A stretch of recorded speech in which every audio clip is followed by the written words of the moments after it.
kind of well. This is the first question, Caveh, about the show, which is called.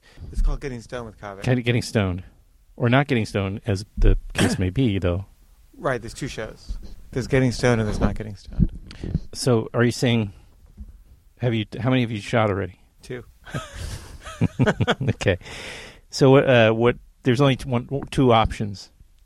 Yes. And so depending on which option the guest on your show opts for or chooses, you will be whichever series they get. Exactly. So, but you think of them as two series, not just as a. Yeah, I mean, I actually wanted just to do one series called Getting Stoned, but a lot of people wouldn't get stoned. Right. So Peter suggested that. Even Peter wouldn't, but go ahead. Peter suggested that they didn't have to get stoned as long as I got stoned. Right. So then I was like, okay, I'll just get stoned. But then people said it's misleading to call it Getting Stoned with Caveh if they don't get stoned. So I said, okay, we'll call it Not Getting Stoned with Caveh for those people. Right. And Getting Stoned with Caveh for the other people. It's a brilliant concept. But I see a problem in the sense, I think it's only like this weird anomaly that you got this freakish case where you got the one person who can get stoned and yet somehow manage to control the conversation and keep in the conversation and manage the Karpovsky he was able to manage the conversation so well, like on this comedic level that was like uncanny, but he was clearly really stoned. Bathroom floor. Yeah, maybe like just the whole thing. But it was very, very funny, and it really had me laughing. So you have two. The other episode is Not Getting Stoned with Caveh Zahedi, with Andrew Podolski. Now the other question is everybody going to have this similar kind of ethnic name in common? Oh yeah, they have to end with a ski. Yeah. I got close to it. Yeah. Shartovsky? Yeah, I think that might. I've heard in my family that was our original name before we came over. So then they homogenized the name and kept it Shartov because, of course, that sounds very non-ethnic. You gonna edit these? Yeah. Okay. Like that. Anyway, so tell me about what you've been up to. The last time you were on was, I don't know, it's been like maybe 2 years. Sheik and I. Yeah. But it was. He's on the Tom Powers stuff. Yeah, it was around that. And then some time went by, and I heard you were doing something where I saw a clip or something where you and your wife were having couples therapy. Or, yeah, that was another web series. Did it? That didn't go anywhere. Yeah, it didn't. Well, you tried something. Yeah. That's all. Yeah, we shot 3 episodes, and then, I had a public screening of the first episode. And I invited my therapist, which was probably a bad idea. And he kind of got freaked out about it. And then my wife got freaked out that he got freaked out. And then she didn't feel safe. And then we had a baby. And then it just became complicated. So we stopped doing it. She didn't want to do it anymore. But she says she'll resume possibly. So it's kind of on hiatus. I always think when I see that it must be actors. People must be acting. When you see... or you're shooting in a therapy session, like I'm always thinking that there got to be acting because I just don't know any therapist that I would imagine would do that. It was hard to find a therapist who would do it. Yeah. But he didn't have a problem doing it. He had a problem going to the public event. Well, yeah. Once he saw it, I think he got self-conscious about it. But then he was okay with it. He got over it. Oh.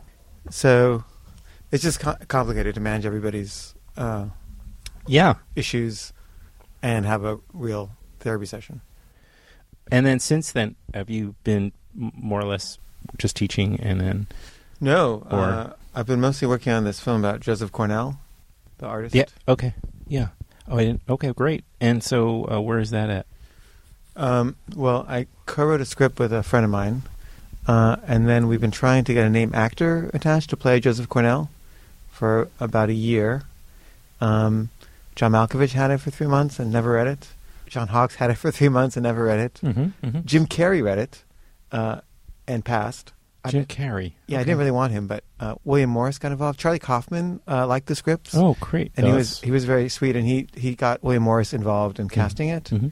and Rick Linklater agreed to executive produce it, and Wow. and then I got another producer involved, and she gave it to Ray Fiennes to play Cornell, and we've been waiting for 3 months for Ray Fiennes to read it, and then meanwhile, Steve Buscemi's agent really liked it and wanted us to offer it to Steve Buscemi. Wow. Which I actually offered it to him before, Mhm. but then I never heard back, so then we offered it to other people. I'm seeing him Friday, possible. Next Friday, not this Friday. Oh, for the little feet opening. Yeah, right. Are you going to go to that? I am going to go to that. Oh, it's great. So I'll be there at some point, and it's supposedly. Last time I went to the first time I saw that Little Feet was at the Museum of the Moving Image, and he did come to it. Steve did come to it. I mean, And did you like the film? You know, I don't know. I mean, probably, but what is he going to say? No, did you like the film? Oh, did I? I'm sorry. That makes a lot more sense. Yes. Uh-huh. I thought it was very charming. So, okay, and then the Stoned web series is... It's like a side project. I didn't want to say the word side project because, because it could very well be. Tell me about it. Like you did a movie, obviously some years ago, where you tried to, take your dad and your stepbrother, was it? Half-brother. Half-brother, excuse me. Your dad and your half-brother to Vegas and get stoned. Ecstasy. On ecstasy. It's not quite getting stoned. It's getting high. It's high. On ecstasy. Right. And that went real well. I mean, no, but that's a very, very entertaining, very engaging film, yeah. And now is this kind of like... Well, I did that film Tripping with Caveh. Tripping. Which was with Will Oldham, Tripping on Mushrooms. And that was supposed to be... Wait, say that again? Tripping on Mushrooms. That was a mushroom trip. Which one? Tripping with Caveh. Oh, I never saw that. Oh, you never saw that? I don't think I did. Oh, it's a good one. Oh, okay. I wish I had seen it. You know Will We're Oldham? going to stop. The singer? Yeah. Yeah. Yeah. I don't know him, but yeah I know him, yeah. And that was started as a joke idea because, I'd seen Fishing with John. I just thought it'd be funny to make a film called Tripping with Caveh. Mm-hmm. And then I asked a few people and everybody said no, except Will said yes. Mm-hmm. And I didn't know him very well, but he said yes. Mm-hmm. And so we did that, and then I couldn't get anyone else to do it. I could get no one to show it. Like, nobody would show it. Oh, right. And they all said, you're taking illegal drugs. Like, we can't show this. Oh, yeah. It would seem like we're supporting it. So then I just thought one day, well, maybe since people seem to be relaxing about pod, if I just make a film called Getting Stoned with Caveh, or a series, then maybe they would show it. Not only that, but I wonder if a company that decided that they would show it, or exhibit it, whatever, distribute it. I know there's such a hazy area between exhibition and distribution, right? Yeah. But because there are states that it's not illegal to smoke pot. Right. Now it may be showed in Colorado. Yeah. I just thought have it come from whatever the server that it's on is in Colorado. Right. The file. Yeah. It's a workaround. But I just thought that would maybe people show that. And there's tons of documentaries with people smoking marijuana in it. Yeah. Or taking heroin. But I haven't been able to get anyone to show it. Right, I get it. And similar things like our the people who give you money, what are they called? Funders? That's as a filmmaker. Never mind. Like in TV and stuff. They're like the people who do the commercials. Investor. No, they're the sponsors. Sponsors. I should know about that. Like the sponsors might not like it. Exactly. Right. If we show this. Yeah. So everyone said no, and Fandor was on people who said yes. Mm-hmm. So they're like, okay, we'll show it. That's great. Do they have any of your other films on there? They do. They have a bunch of my films. They do. All the ones that IFC doesn't have. Okay. Who's distributing your other ones? Not Factory 25. Well, IFC has all the features, and all the rest, Factory 25. Yeah. It is, okay. Did they also... and Fandor. Yeah, did Factory 25 distribute The Sheik and I forget? They did. They did, okay. So. Yeah. And so that makes sense, because I think that Matt has, a lot of his films are on Fandor as well. Yeah, the Fandor thing had been done before the Factory 25 stuff. But, they're doing a box set of all my films. It's coming out in January. Oh, good. We can talk about that. That's really soon. Yeah. That's another thing we can talk about. Who's releasing it? Factory 25? Yeah. Is doing a box set of your... And it's like 6 DVDs. Beautiful. And it's so it's 5 features and like over 40 shorts. Uh-huh. And there's like a 125-page booklet with all these contributors. And there's also a 7-inch vinyl record with songs about me that people wrote. Uh-huh. Will Oldham wrote one, and Don Lennon wrote one. Uh-huh. And yeah, it's been like 2 years in the making, but it's coming out in January. Yeah, maybe I do vaguely remember something about it, but I'll look forward to getting a copy. I don't have to do that, but... Ask Matt. Okay. Okay. I'm meeting with Alexander and Frances Bodomo on Monday, actually. I think we're doing... I don't know who Frances Bodomo She's is. the one who made the short Bone Shaker. Oh, right. That's playing in, paired. That's being before. paired with Little Feat. So I'm seeing those guys, and I think Matt may or may not be coming. I don't know. Uh-huh. Who knows? He's a slippery one. He is. Okay, so there were some hurdles in terms of that, but you figured it out. The box and set? I think I'm sorry. I'm going backward now, back to getting stoned Uh-huh. with not getting stoned with, and so you figured that out. And I think actually it's a really good solution. I do. Fandor? Yeah, I Uh-huh. do. I think it's a good thing. But it just took me 6 months to edit each one. Really? Yeah. I could see that. It's really well edited. It's well edited, yeah. It is well edited. A little too well edited. You're a little too OCD on when it comes Yes. to the editing of these things, because you have to get the exact right nuance. It Yeah. has to be exactly right. The Yeah. pitch perfect. Yeah. Yeah, it's I'm a just lot of work. talking for you. It's a lot of work. Yeah. So I just thought if 6 I had some months. money, I could maybe like pay somebody to work on it, and it could go faster. Yeah, and I know already you're not going to go Kickstarter, having watched the two. Right. That you're anti-crowdsource funding, going to your friends, in other words. Yes. Yeah, but I shouldn't point out. I mean, there are many I've now nothing companies specifically that are against designed Kickstarter for right? this. Yes. It's not just Kickstarter. Yeah. And so, incredibly grateful that it worked. What I didn't like about it was, I don't like begging people for money. And, of course, what you find is when you look at that list of names of people who gave you money, there are some strangers on there, and that's great. That's thrilling. And then there's, a lot of your friends who, you kind of think, I shouldn't have to ask my friends or my aunts and uncles for $100. It doesn't feel that good to do it that way. I hate that that's the future, too. Have you done it yet?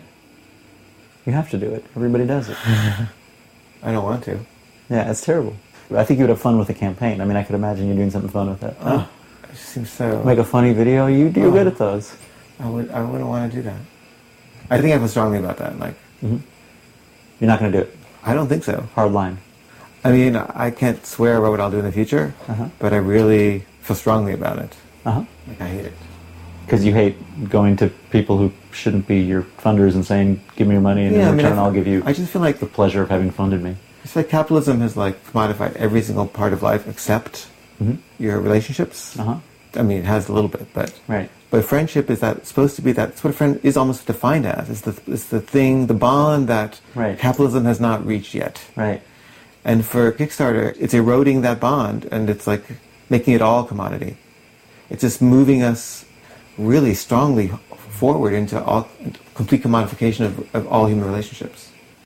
I mean, one thing those sites do also provide, though, which is helpful within the process of, begging, is you are building like a list of fan base, community, blah, community, blah, blah. but all those things, and that I'm sure that's not unappealing to you. No, it's not, because they'll discover maybe more your work, etc. But maybe that's something that maybe there should be something like that, which isn't asking for money. Something that they call Facebook, maybe. Yeah. I don't mind money from strangers. I just don't like to bring money stuff into friendships. Right. That's all. Yeah. And I feel like Kickstarter kind of kills a lot of friendships. Kills a lot of my friendships. It has? Yeah. Those that came to you? Yeah. People come to you and you don't give them money, they're mad, or you give them money and you resent it because you didn't really want to. You know, Right. it just, or you don't give them money and then you see them and you feel weird. Yeah. It changes something. Yeah. Whether or not obviously it's unspoken, but it's there in the room. Yeah. I get it. But it's so easy to ask family because I tapped out my family a long time ago. Okay. And you got to start saving for your kids because you have 2 of them now, and they're gonna want to go to you for that too. So you got to get those sponsors. Yeah. So if Vimeo wants to give me money, I'm there. Okay, we'll work on it. So you've had on, as we already mentioned, episode 1, Andrew Podolski, who I just read yesterday has his new film. It got into Sundance. Not shocking, right? And I just found out today that Fandor is going to release that episode in January because of that. That makes sense. They think along those lines, right? They do. And then episode 2, and Andrew, I guess, had a lot more success with computer chess than even he anticipated because Hollywood came a-courtin', as it were. Right. And then Alex Karpovsky, of Girls fame and a director in his own right, was on episode 2. Do you have, I guess you must have a wish list. Sure. I mean, I have people that I've asked who said yes, and they're just waiting for me to do one. Mm-hmm. And I've just been waiting for some money to pay an editor to edit it. Gotcha. So, all right, we're going to call Vimeo right now. Yeah. We'll be right back. Do you can you leak another name? That's somebody who said yes on board? And Jay Duplass said yes. Oh wow, that's great. And Joe Swanberg said yes. Mm-hmm. Who else said yes, Peter? Got to get a girl in there. I know. Oh yeah. And somebody. You know who said yes? Who's a girl? Lindsay Burge. Yes. Oh, she's great. Yeah, she's great. Yeah, that'll be fun. It'll be an interesting dynamic, too. Like, I don't know how, but I assume it will be a different dynamic. Yeah. And, I'm just thinking, the show is really about, what do you think it's about? I could say what I think it's about, but I want to know what you think the show is about if you were to describe it. Okay. Like one step beyond just getting stoned and talking about careers. But I think it's just about, I don't know, I guess it's just about honesty, I guess, or just about it's sort of more like what it's against or something. Like it's, there's that show, after I started the show, I saw that there was another show, Getting Dug with High. You know that show? No, I don't know it, but it's a good name. What's the guy's name? Doug what? Doug, he's of a semi-famous comedian. There's a guy who does, there's a film podcast. Yeah. But does he also do a podcast? I think so. Something about cinema. Right. Doug Loves Movies or something? Yeah, that guy. Yeah. And they do it with 2 cameras, and I just watched one episode, and they don't edit, so they go fast. Right. So they got a bunch of them. Slightly different. They're really boring, and the people are so phony on it. I don't know how you could be stoned and be so phony, and yet they manage. So, in a way, the whole, seeing that, I just kind of know, what we're not, or what the show is. It's just just trying to bring some reality to things. And that French series, Cinéaste de Notre Temps, André S. Labarthe thing. Godard did one on Fritz Lang, and they would have filmmakers. Yeah, interview other filmmakers. They have. I mean, they have shows for books, authors, and just like that. It's such a cerebral. Yeah, but it's this great series, and they're great because the historical value is incredible. Right. So you see these films like Godard being interviewed really early on, or being an interviewer of some other filmmaker that he admires, mm-hmm. and I really think of it as these series will have this value, later. Oh, I see, as an arc. Well, as whatever. Yeah, in the future, it'll be oh, that's when Andrew Podolski had just done computer chess, and there he is talking to this bizarre guy who's stoned, but he gets a contact high, and he gets real because I'm real, Got it. But you become at times incoherent or fog. Just as saying. Opposed to now. Yeah, very much so. No, but I mean, it's part. So what I was thinking is, it's also just part of seeing where Caveh goes, where because yes, it's very honest. It's absolutely honest and unscripted. There's no doubt about any of that. That's the first thing you see, or you accept and figure out. But I mean, the Doug show is unscripted too. It's just okay. The dishonesty is endemic to the people. Okay, doing it, phonies. But it's sort of how do you navigate being really stoned and trying to have a linear conversation? It's just not. Oh, I don't care about linear. No, I know. Well, I obviously. Otherwise, you wouldn't have done more than one. Have you heard of sundowning? Because it relates to Alzheimer's, which I feel cavemen must have had. But when the sun goes down, Wouldn't you die if you were a caveman and you had Alzheimer's? would you die? You would die in a minute. You'd go into the most leisurely cave you could find and just hang out. And your wife, who doesn't know about a mental diagnosis, she doesn't know you have dementia. What does she think is happening? That you're slowly beginning to speak to the other side. And this side is less interesting to you compared to what you're seeing on that side. And the wife is like, fuck all my friends. Fuck my career as a harvester. I'm going to go hang out with this guy who's on the front edge. I mean, he's on the... Who? Her husband in the cave. Oh, Do you know what I'm talking about now? This is like that movie Memento. Where I could just say anything, and it's like an Etch-a-Sketch. Always 5 seconds behind me, just like totally shaking the semantic trail. Just shaking it up.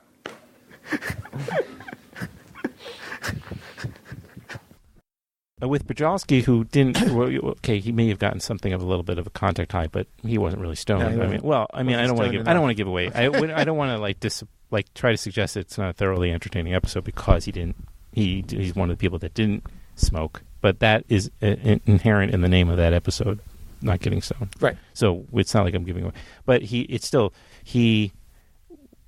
that went a little smoother, quote unquote, because he wasn't high, Right. But on another level, actually, so he were having questions and talking about. I think I was more high with Alex.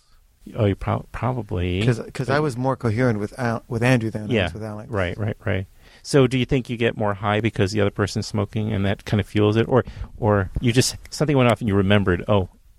Right, because you sometimes forget when you're high, you forget to smoke more, even though you probably want to. Sometimes you just get more high. I don't know why. Yeah. Like better pot? I don't know. Yeah. I just got more high that night. Yeah.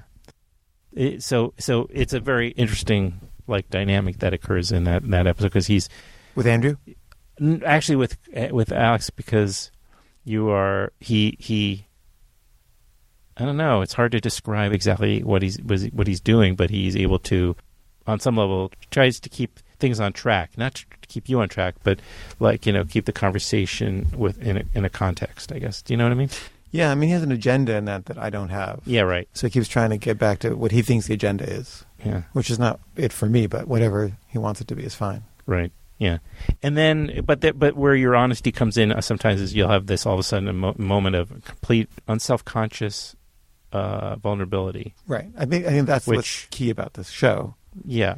It's just I get more vulnerable, and that sort of creates a space where things happen that don't happen when I'm not being vulnerable. Yeah.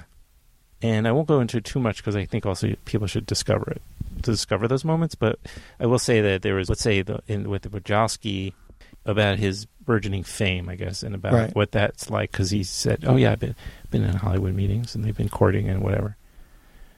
And it was like a moment where you were able to open up about this. What a lot of people really work at keeping under taps, don't want people to think that I want to be famous or want to be, right? Or just even. Yeah, have that kind of attention, right? Oh, and then I guess it is a similar conversation with Alex. Yeah, it is. It just goes even, but then it gets kind of Freudian. That's the difference. Yeah. Yeah, well, he gets kind of Freudian on me. Yeah, but that was the Andrew one was the night of the premiere of Computer Chess. It was that night that we did it. Is that right? Yeah, so it's kind of like the moment of the film's greatest expectancy. At Film Forum? No, the premiere. Are you talking about festival premiere? No, the premiere in New York right before it opened theatrically.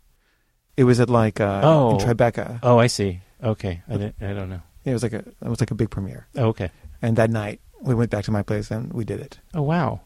And we did it because he was in town and Yeah. It was I think I saw him on the same trip. Yeah. Because he did. Yeah.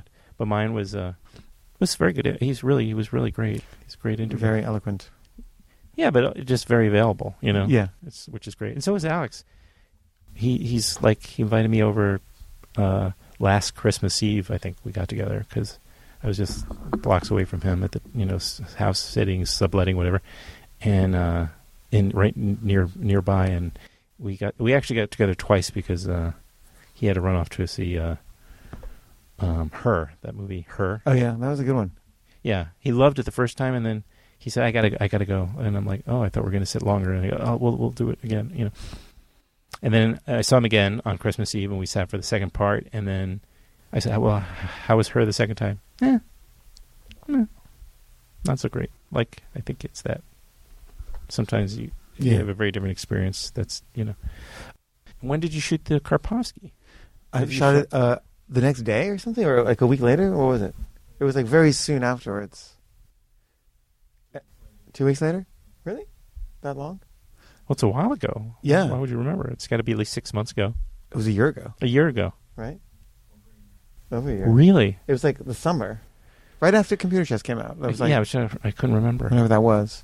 And he's got a whole new movie now, so he made a whole movie since then. That's while I edited this interview. Yeah. With movie stars now. Right. It's a good thing, and then you wonder, is it a good thing? Because I'm sure he'll do good. Yeah. And then, you did say Jay Duplass, the quieter. The quieter Duplass. Of the three Coen brothers. The quietest. Of the, Although I did see a work by him not long ago. Jay told me a really great story, which was that, at a certain point, the Coen brothers, their films always used to be, directed by Joel and produced by Ethan. And one day, they went and they changed all the credits to directed by both of them. Do you know this? No. And they were having some like Coen Brothers retrospective or something at some festival, and they asked the Duplass brothers if they would make a film about the Coen Brothers for this retrospective. And Jay was saying that they were thinking of doing a film about that moment, and the decision got made that they would go back and redo the credits and like how that conversation went down. Mm-hmm.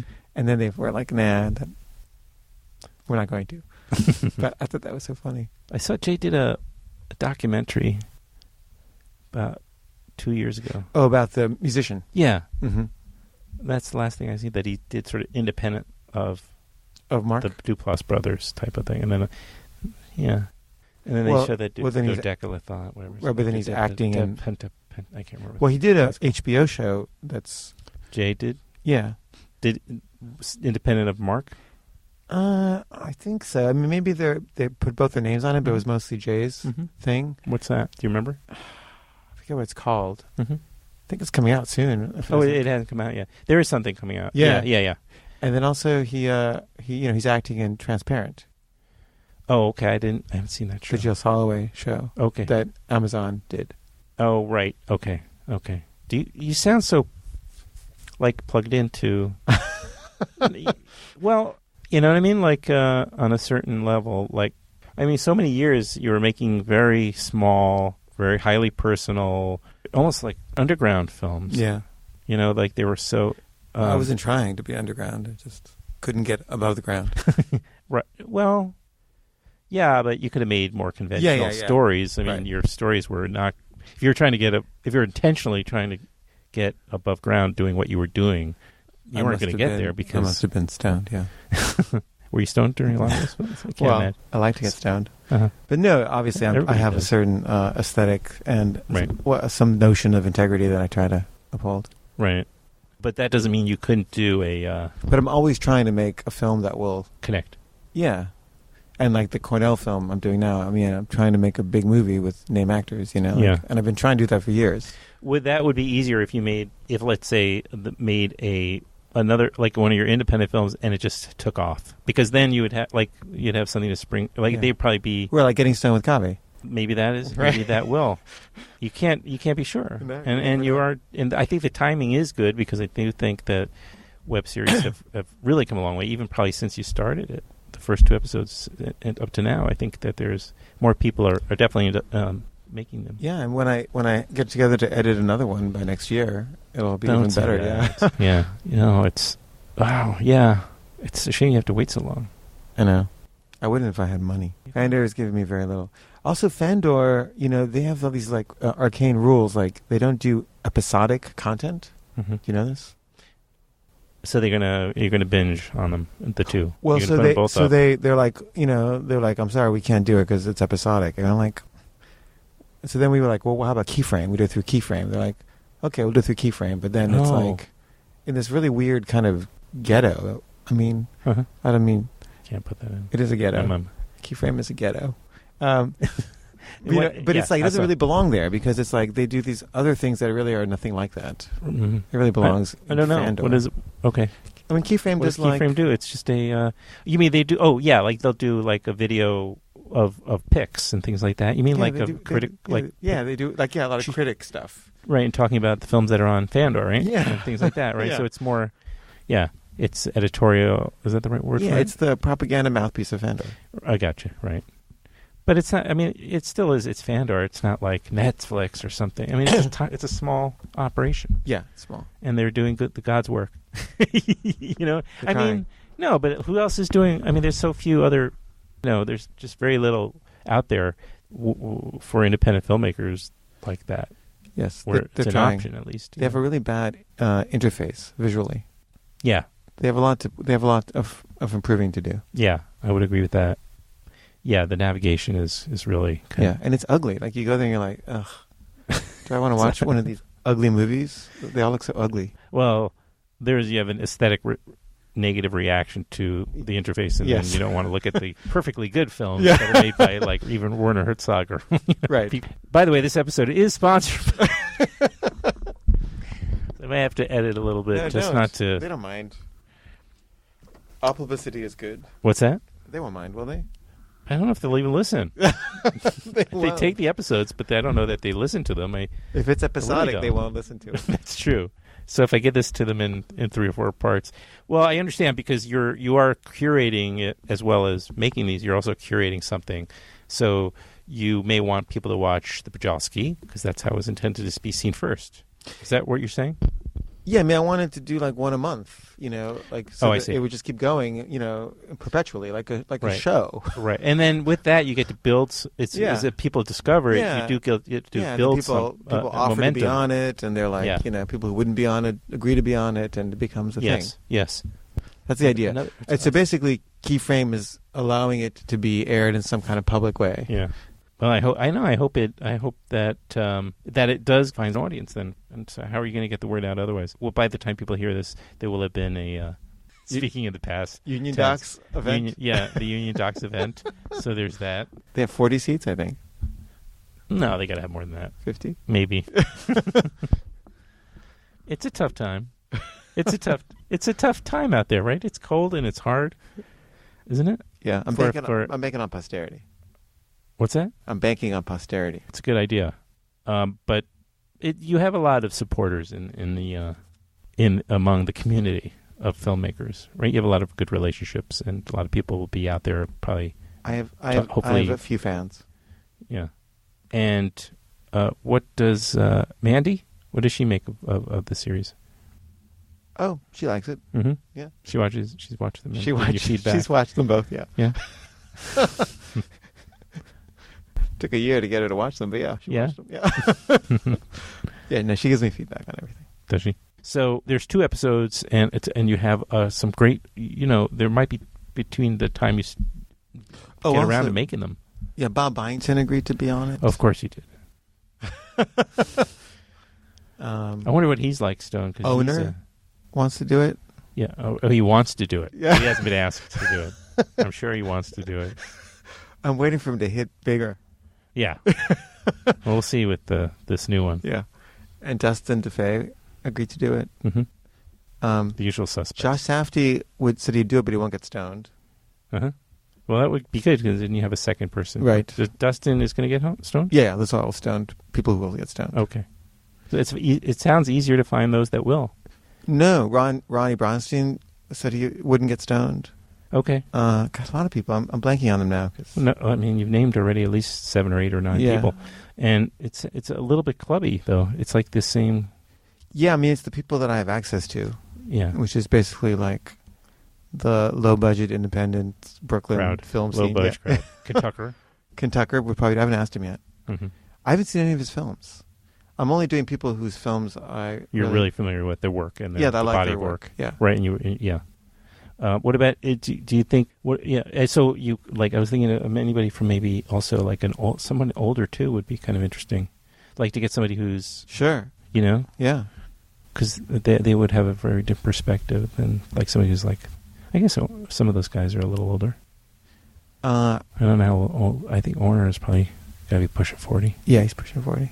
If not older. He's older than 40. Yeah. Let's face it. No, I'll, a pregnant woman I'll in do there. with almost anyone whose work I like. I like a lot of people's work, but yeah, a lot of people. Let me know if I can help you because I do. You know everybody.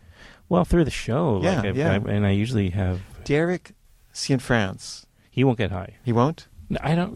He's from Colorado. Well, can you ask him for me?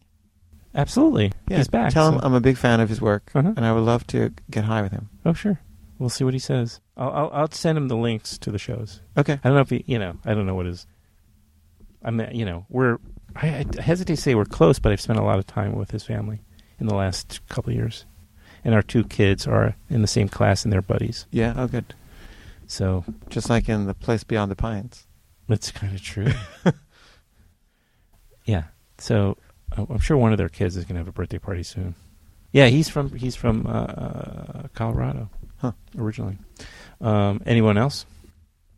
Oh, from your show? I don't know, or just like people you don't know, but that you feel would be a great guest. Yeah, I just saw Desiree Akhavan's new film. I like that a lot. I would get high with her. That's Appropriate Behavior. Yeah, yeah, I know her too. Yeah, and she's part of that Brooklyn Filmmakers Collective as well. She is. Yeah, yeah. I don't know what that. I've met her. I like her. I didn't ask her just because I'm kind of waiting for some money to roll in. Right. You want to say that and then hurry up and wait kind of thing where she's all into it and then. But I think she'd be game. Yeah, I think so too. I asked Lena. Lena said she doesn't get stoned. Okay. Well, that's pretty cool. And then I said, well, what about not getting stoned? Mm-hmm. No answer. Okay. Then what is the point? Who else? Oh, Josephine Decker, I would get stoned with. Mm-hmm. I like her films. Mm-hmm. I like a lot of people's films. Yeah. But, it feels like at first I should try to get people who are a little more well-known so that the show gets some money traction so I can actually edit these episodes and I can get other people on too. Yeah. So Joe and Jay, Joe Swanberg and Jay Duplass are the sort of the highest profile people who said yes. That's pretty at this point I'd say that's pretty darn. What about, I can't imagine Lynn Shelton's going to agree to do that. Oh, Lynn probably would. Do you think so? I know Lynn, yeah. I haven't asked her. She's high profile now. I'd say so. She's doing I like Hollywood her movies a lot, yeah. now, right? Yeah. I should ask Lynn. And then you're only one step from Keira Knightley. You could get Keira Knightley. I'm trying to do filmmakers. Yeah, okay. I mean, I'm not a snob or anything. I'm just trying to have some kind of coherence. Gotcha. Right, and continuity and, coherence. Interesting choice of words considering. Well, it was funny to watch. Yeah. You become less coherent yes. as it feels like you edited that's where the editing really gets good sometimes is around right that it feels like I don't know. I mean, I was thinking there's some moment where you seem to be spaced out and you completely didn't get the question or something like that. Right. Well, I couldn't remember the question. Yeah right. But for the film on Joseph Cornell, what years is that, by the way? It covers 1962 to 1964. 1962 to 64. To 64. So it's a period film. Yeah. So that was just a particular period in his life. What was going on then? It's a bad relationship he had with this waitress. Mm-hmm. He was, he was a virgin his whole life. Oh my God, I didn't know. Yeah. So, and but he was always falling in love with young women, but it was platonic. And he would give them art. He would, make art and give it to them, and often they would just like throw it away. Like, who is this creep? So he went up to strangers, basically, that he would see. It was like an early analog version of stalking or something. It was. Yeah. And there was a waitress. She was 19, and he was 59. And he gave her a collage on Valentine's Day. And she realized it was worth money somehow. And she sold it. And then she started being really nice to him. Oh. And he kept giving her more art, and she kept selling it behind his back. And they went on a date. It was his first date ever. And they had 59. It was in 62. I mean, he was 59. He was 59. Mhm. Yeah, and they kissed. It was his first kiss ever. He was a Christian Scientist, and he lived with his mother and his younger brother, Mm-hmm. who had cerebral palsy. Mm-hmm. So he took care of his younger brother. Mhm. So he was kind of like very, he was in a very Oedipal triangle, Yeah. and he was very spiritually idealistic. So he was Mhm. really trying to be close to God, and struggling with the flesh. And at a certain point, he found out she was selling his work, and so he stopped giving her any more work. And then she broke into his garage where he stored his boxes with her boyfriend, and she stole 13 of his boxes, which she then tried to sell to an art dealer. And then his art dealer was notified, and then he found out, and they talked him into calling the police to try to get the boxes back. So she went to jail. Her and the boyfriend went to jail. And she also had a 2-year-old daughter. She was like a teen runaway. And he felt really bad for her, so he paid her bail. He hired a lawyer to defend her, and he got the judge to dismiss the charges. And he also paid the bail for the boyfriend to get out, too. She was really grateful to him, and they started to become friends. And then a month later, she was screaming in the streets of Chelsea for help. And a policeman came, and the boyfriend was chasing her with a knife. And the officer tried to stop the boyfriend. The boyfriend lunged at him with a knife, and he shot the boyfriend dead in front of her. It was the New York Times. And then a month later, she picked up a guy at a bar and went home with him, and he murdered her. He just got out of an insane asylum. And Cornell paid for a funeral. He was the only person who came to her funeral. He Don't tell me you raised the daughter. and he made a film about her. Oh, What? And he hired a detective. He made a film about her, and he hired a detective to try to find the daughter so he could adopt her. I was joking. No, he tried to adopt the daughter, and the detective couldn't find her, and I found her. I found her 50 years later, and she had a horrible life, and incredible poverty, sexual abuse, drug addiction, prostitution, and she would have been like a millionaire now if he had found her, if that detective he hired had found her. And it said she lived in housing projects. So she was in a housing project. Well, we interviewed her in Rockaway Beach. Is she mentally ill? She's okay. Yeah. And she has a 12-year-old daughter who's really sweet. Nice. Yeah. She's clean and sober. Okay. Oh, Now. the daughter. The mother. The daughter the- of the one Joyce that was the right, the waitress, yeah. Gotcha. And it's a phenomenal story. Wow. It's incredible. Yes, that's the story. No wonder of the you film. want to do it. It's a great. So it's great. Yeah, so that's what I've really been working on for the last. It's a great story. I didn't 2.5 know the years. circumstances, but he was made a lot of money on his artwork, regardless of his other circumstances, his aesthetic decisions. Yeah, no, he was well to do in later life. I mean, he worked, worked like all of us when he was younger. Mm-hmm. But at a certain point, he made enough money on his art to just make art. Right. He And must by have the been time very he died- prolific too. Somewhat. He was because- pretty neurotic. I mean, Okay. yeah, he made like 300 boxes in his lifetime. Oh wow. But he didn't like to sell them. The boxes were the collages. He made art. He like made collages and boxes. Okay. So the collages are 2-dimensional and the boxes are 3-dimensional. Gotcha. Okay. So she took the bunch of those, like a dozen of those. Yeah. Mm-hmm. And they were worth like $1,000 each at the time. Mm-hmm. And now they're worth like $1 million each. God, is that true? Yeah. And he Or died. more. I mean, like the When did last he one die? just sold at Christie's for like $6 million. What? Yeah. I mean, they're worth a lot now. I guess so. When did he pass away? He passed away in 1972. And how old was he? He was 69. Wow. Did he ever, after her, have a relationship? He that you know of? did. I mean, there was a woman named Layla Hadley Mm-hmm. who had sex with J.D. Salinger. She's interviewed in that J.D. Salinger documentary. A terrible I know, terrible film. that people have It's so bad. got so much bad press. It's I'm so trying to bad. remember.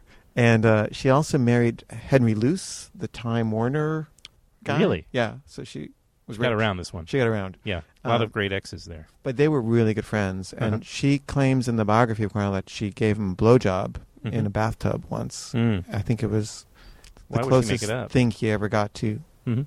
I mean, I think that counts as sex, but some It's people, absolutely sex. But some people. What but, do you mean? But you're still a virgin, I think. Are you, right? The man is no. That is not. I think no. it's true. I think of a woman. I think you have to you're coming penetrate inside a of woman to officially not Oh. be a virgin, Okay. and he Well, has I think he did penetrate her. Just- in the vagina. this sounds like your definition. It's not my definition. It's actually Uh-huh. look it up on Wikipedia. Okay. You know, this is interesting. This Swedish filmmaker I met with earlier today, Göran Olsen, Uh-huh. he made this movie you probably heard of called Black Power Mixtape a couple of years ago. Oh yeah, And he has a new one called Oh, right. Concerning Violence. right. And it's really good. And he said that as a documentary filmmaker now, and he's a very different type of filmmaker. He doesn't make movies about his life or his self, his personal life like you do. They're archival, but the way that he can now, the way they edit the films is they keep in mind it doesn't all have to be, even if it's historical, specifically like. Then that people may not understand that time frame and the reference points all the time, but that it no longer they don't feel as compelled as, let's say, a generation or two back to explain it through historically or with the voiceover or narrative, because people can look it up easily now. Right. There's no Right. so there's automatically this interactive. Yeah, I mean, what I do is I just stop the movie, look it up. And Well, you then I can do continue. that, Yeah. but hopefully not like theatrically. Right. Well, I don't- Yeah. I mean, there are people that do that. Unfortunately, I don't think they're on Wikipedia. You can say what you want to. I think they're doing other things in the movie theaters on their phones. But so don't do that if you're here listening. Don't go on your phone in the movie theater, for God's sake. Do you go to the movies? You can't No, go to the I movies can't. at all.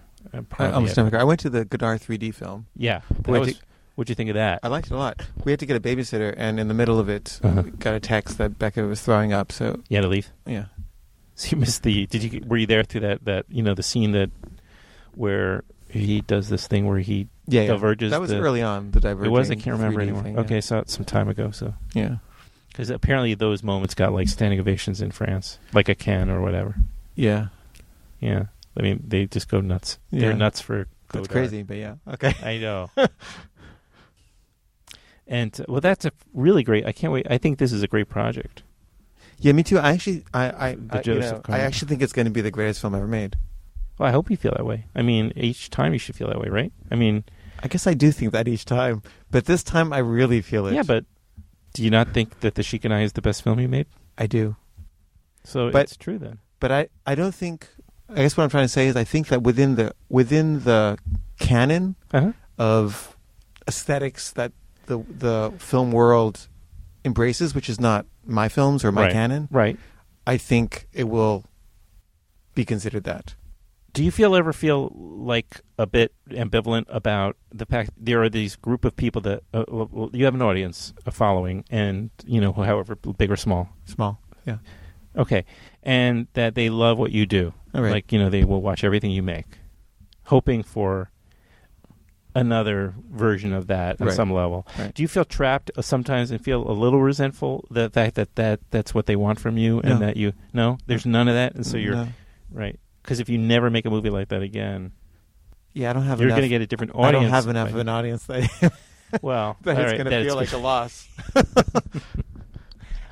And do you remember? There's two things we can bring up before we stop, and one is, do you remember how we met? Yes, I forgot to come to a interview. No, No, okay. I'm not putting you on the spot again for that. No, that's not my intention. Although we could bring that up in a different context. I don't remember how we met. No, South by Southwest? No, No. no. No, how? It was more. It was more for me. A very easy thing to remember because of the circumstances behind it, but not for you but basically I was in LA probably about 5 years ago, and having never seen any of your work and not knowing who you were, and I was staying with a friend of mine who is a television writer and also screen, like he wants to write scripts. Everybody has to write screenplays there, right? It's the law. So he gave me a disc that said, I am a sex addict on it. And he said, watch this. And this particular guy, I thought it was going to be porn or something. Like, I really did. I just because of very specifically to this guy, David Weinstein. Los Angeles. You can look him up. There's only one David Weinstein in Los Angeles. Anyway, I did take it home and I watched it. I'm like, what the fuck is this? And it really was like nothing I'd seen. I couldn't tell what was this put on or was this real. I couldn't tell. Right. I didn't understand it. And so, but I watched it and it stayed with me. And then one day, I don't remember exactly how long afterwards, I was on the subway on the F train. I had my bike with me. Oh, yeah. And I saw you, and I'm like, should I talk to him? Should I tell him I saw his film? And I said, I came up to you, and I think actually we both got off at West 4th Street. Yeah. I get off there a lot. Yeah.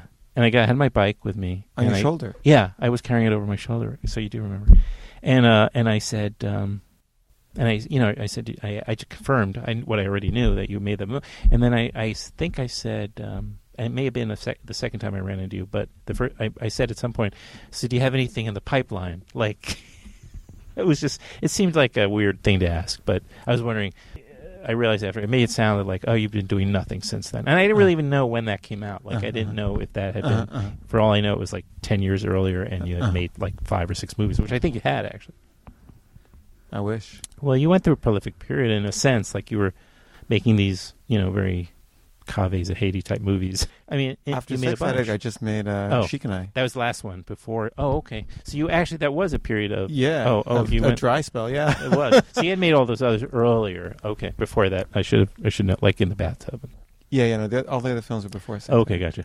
That won't make it into the podcast either. Because, and then I ran into you also. And I have just a very good memory, but on the 2 or 3 or one of those lines coming from Lincoln Center, and we were both at some. I think it was probably at what was the Leo Carax's film? I think it was his movie or something like that. We were at a screening at the same screening at Lincoln Center. Noe's film? Maybe that's what it was. Enter the Void. And it was one of those French bad boys. Interchangeable, yeah. Well, they're both those French bad boys that making those very, very. Carax has nothing on Noe though in terms of bad boyness. Right. Yeah, it's true. But Noe, yeah, it was that one, right? Yeah. And we were riding home again on the same train, right? And I think we chatted for a while, and then and then it was. And then Karpovsky, he was supposed to come on, and he's come on a bunch of times, but it was one time he was supposed to come on, and he canceled, and he said, "But I'll get you a guest," and then he said, and then he put us together. Oh, right. I remember that now. Oh, yeah, he asked me, do you mind replacing me? Mm-hmm. Oh, yeah, I remember now. Yeah. So thank you. And then you slept through the the podcast, which was understandable afterward, because maybe that was the second one. I was very sleep deprived. No, it was the first time. No, it wasn't that. That was the day that a friend of yours had told you about the fact that there was likely a fatwa on your. The Sheik and I thing. Yeah. And you were so stressed out you lay down. Yeah, that was a bad. And then you day passed. Yeah, it sounded like a bad. After it was hard to stay frustrated because you had that one excuse that right. How can you? And it wasn't my life. Guy? It was my children's life that I was worried about. I understand that. Yeah. Your child. Oh, the time child. Yeah. Mm-hmm. No, but of course, and then we made up for it. It's South by that's right. Then we did do it there, and then we did another one. You did another one, yeah. Right, that was the Tom Powers. The Tom Powers thing. Yeah. Do you ever talk to him since? I saw him once at a screening. Did I tell you this? Mm-mm. I went up to him, and he sort of studiously avoided my gaze, and then finally he couldn't avoid it anymore. I was just standing right next to him, trying to get his attention. Yeah. And he was like, "Yes," and I said, "Hey, Tom, just wanted to make peace or something." Or you were being conciliatory. And he was like, "Well, I don't know what he said, but something to the effect of no, thank you," or not thank you, but just no. And then he said, "Well, actually, went to take down the video, take it offline." And I kind of the part of me that likes to please people and wants to be liked, kind of sort of thought about it for a second, like, should I take it down? Should I just take down the video? Then he'll talk to me and be my friend. And I was like, and I just said, honestly, I was like, I don't really want to. He says, well, then forget it. So, yeah. And I was like, okay, so you don't want to talk or anything? I think I just said, "Do you want to talk?" I thought maybe we should just talk about what happened. And he was like, "No, I'm not interested." And he said, "Forget it." So I said, "Okay." Mm-hmm. And it seems like he could have negotiated that a bit better. I know, like, if he was a little smarter, he could have probably gotten me to take it down. Sure, because he With a could have little said, niceness. "I would really, really appreciate Right. that," you know. And since you're making the gesture, it would really appreciate you going the extra, you know, whatever length, and taking that off would really show it. Yeah, I really considered it for a minute. Yeah, I don't know. I don't know. To me, any chance at like a conciliatory opportunity is always good. You know, I don't really have like aggressively negative relationships with anybody, and I think, but it's probably more of a reflection of my lack of risk taking. You know what I mean? Like, but I have difficulty with some. I do have difficulty with some people, but it usually comes off. It's more passive, so they don't contact me, and it feels like it's more up to me to have to then check in with them, and then it's my ego saying, I'm not going to do that because fuck them, you know. Yeah. But then, you know, I don't really resolve it. It doesn't get resolved. So anyway, this has been filmmaker Caveh Zahedi, and if you hopefully, I hope that this all works out very much so, and I hope that this movie sounds really fascinating, and I hope it gets made. I'm sure it will, actually. Yeah, definitely will. I just don't know how long it will take. Yeah, right. Right. So maybe you should start looking at younger actors. Right. So they'll age in. Yeah. To the my role. 6-year-old son could play Cornell. There you go. 50 years. That's right. All right. Well, that sounds good, right? Did we get to everything? I think we did. Sure. Yeah. Yeah. Okay. Great. I'll say one more thing, just the conversation. Yeah. I'm also doing a documentary about Cornell at the same time as the narrative feature. Of course you are. Yeah. Wait. So you're doing it. Like a feature-length biographical documentary at the same time as the feature-length narrative feature. So that's kind of, in other words, you're building that into. It's a separate film. I understand, but I'm saying you're building it into the promotional campaign. Right. In other words, so these two things are going to happen simultaneously. You're going to make two films, one a narrative, one a documentary. Yeah. So it's not like you're going to make the documentary first and then put that out, and then the idea is that they're finished at the same time. And would you ideally, in the best of all worlds, put them out at the same time? Yeah. Like even the same day potentially. That'd be great. Okay, it's a great idea. No, I don't think it's been done. I don't think it's been done either. Yeah. Oh, that reminds me of a moment in one of the episodes, I think with Podolski. In fact, it was where there was a birthday coincidence, right? Oh yeah. Where you're walking behind two guys. Let's just go to the clip. Can you say no to people? I hate saying no to people. Really? Yeah. In theory, we should have the exact same temperament because we have the same birthday. Right. I mean, I'd never met anybody with my same birthday until, but I guess probably until I met you, but now I've met a half dozen. On my birthday, I went to see my therapist. You still going? Mm-hmm. And on the way there were two guys in front of me. And one guy was saying, "Today's my birthday." And the guy goes, "Really? Today's my birthday." And he's like, "No, you're shitting me." He's like, "No, really?" It's like, "We got the same birthday?" And he's like, "Yeah." And then I tapped him on the shoulder and I said, "Me too. It's my birthday too." And they're like, "No way. Seriously?" Did you guys pull out driver's licenses and stuff? I should have, because I could easily have proven it, but it seems so completely unbelievable. Yeah. I was born today too. That's great. I mean, that's like... That was a nice birthday present. That's a great birthday present. See, that's an amazing moment in the film. Maybe I'll do that. I'll just, if I can, with your permission, I'll put a few clips in. Sure. Like I've referenced a couple of the things that went on. Maybe I can play a little brief. Sure. All right. Well, that's fantastic. Goodbye. Bye-bye.